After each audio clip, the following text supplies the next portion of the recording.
Good morning and welcome to day 2 of prayer and fasting. The theme this week is the big welcome. I get to tell you about how Jesus welcomes the woman, and we're looking at the story of Mary and Martha, which is found in Luke 10 verses 38 to 42.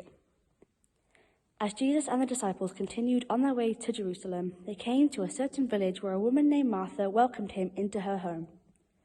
But Martha was distracted by the big dinner she was preparing. She came to Jesus and said, "Lord, doesn't it seem unfair to you that my sister just sits here while I do all the work? Tell her to come and help me." But the Lord said to her, "My dear Martha, you are worried and upset over all these details. There is only one thing worth being concerned about. Mary has discovered it, and it will not be taken away from her." There was 3 main things that stuck out to me as I was reading this and reading the notes in today's notes from the journal. Jesus went to a woman.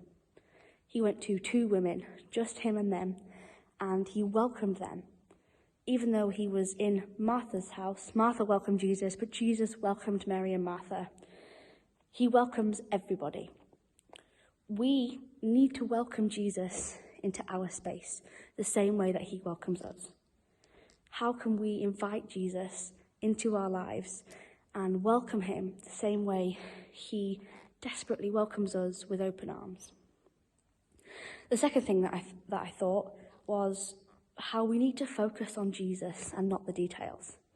We read about how Jesus says to Martha, how you're upset over all of the details. But if we focus on Jesus, everything else falls into place, or we realise it doesn't matter as much as we thought it did. So we need to turn our eyes to Jesus, to remember that he is Lord over everything in our lives.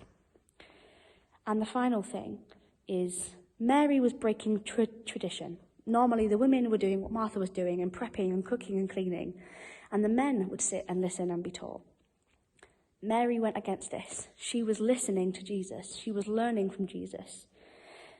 And thinking about breaking tradition, I wondered, is there anything in our lives which we've gotten too comfortable with that God may be calling us to break out of?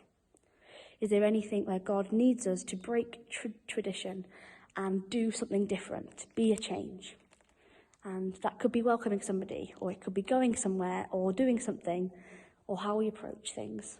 But that is what I would like you to think about as you pray today.